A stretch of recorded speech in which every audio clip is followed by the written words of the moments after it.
নমস্কাৰ মই জিন্টুৱে আপোনালোকক সকলোকে স্বাগতম জনাইছো মোৰ YouTube channel JSK Assam GK লৈ মই আজি এই ভিডিঅ'ত আপোনালোকৰ বাবে যোগতাই আনিছো আজি কিছুদিনৰ আগতে ভাৰতৰ পৰা সূৰ্যলৈ উৎক্ষেপণ কৰা আদিত্য L1 মিছনৰ ওপৰত কেইটামান গুৰুত্বপূৰ্ণ প্ৰশ্ন উত্তৰ যিকেইটা প্ৰশ্ন উত্তৰে আপোনালোকৰ যিকোনো পৰীক্ষাত সহায়ক হোৱাকৈ যুগুতোৱা হৈছে সেয়েহে ভিডিঅ'টো স্কিপ নকৰাকৈ শেষলৈকে চাব আৰু ভিডিঅ'টো লাইক শ্বেয়াৰ কৰি দিয়াৰ লগতে চেনেলটো ছাবস্ক্ৰাইব কৰি কাষত থকা বেল আইকনটো টিপি দিব যাতে ভৱিষ্যতে এনে ধৰণৰ ভিডিঅ'ৰ নটিফিকেশ্যনবোৰ আগতীয়াকৈ আপোনালোকে পাই থাকিব আমাৰ আজিৰ প্ৰথম প্ৰশ্নটো হ'ল আদিত্য L1 মিছন ভাৰতে কিয় উৎক্ষেপণ কৰিছিল চাৰিটা অপচন দিয়া আছে এক নম্বৰ মংগল গ্ৰহ অধ্যয়নৰ বাবে সূৰ্য অধ্যয়নৰ বাবে চন্দ্ৰ অধ্যয়নৰ বাবে আৰু মহাকাশ অধ্যয়নৰ বাবে চাৰিটা অপচনৰ ভিতৰত শুদ্ধ উত্তৰটো হ'ব সূৰ্য অধ্যয়নৰ বাবে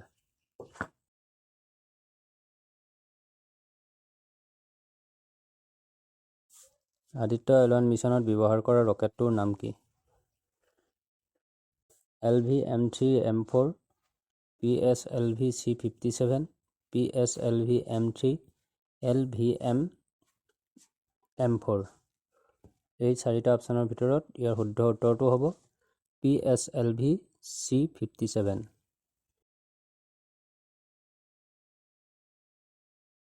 আদিত্য L1 মিছনত কিমান টকা ব্যয় হৈছিল 365 কোটি 380 কোটি 385 কোটি 375 কোটি টকা চাৰিটা অপচনৰ ভিতৰত শুদ্ধ উত্তৰটো হ'ব 2 নম্বৰ 380 কোটি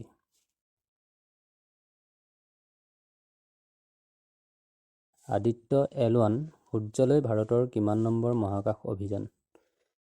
1 নম্বৰ প্ৰথম দ্বিতীয় তৃতীয় আৰু চতুৰ্থ আৰু ভিতৰত শুদ্ধ উত্তৰটো হ'ব প্ৰথম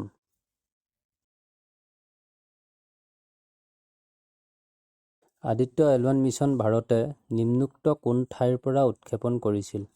মানে আদিত্য L1 মিছন ভাৰতে কোন জাগাৰ পৰা কোন ঠাইৰ পৰা উৎক্ষেপণ কৰিছিল 1 নম্বৰ বিক্ৰম সাৰাভাই মহাকাশ কেন্দ্ৰ 2 নম্বৰ মহাকাশ প্ৰয়োগ কেন্দ্ৰ 3 নম্বৰ সতীশ ধাৱন মহাকাশ কেন্দ্ৰ 4 নম্বৰ দিয়া আছে ওপৰৰ এটাও নহয়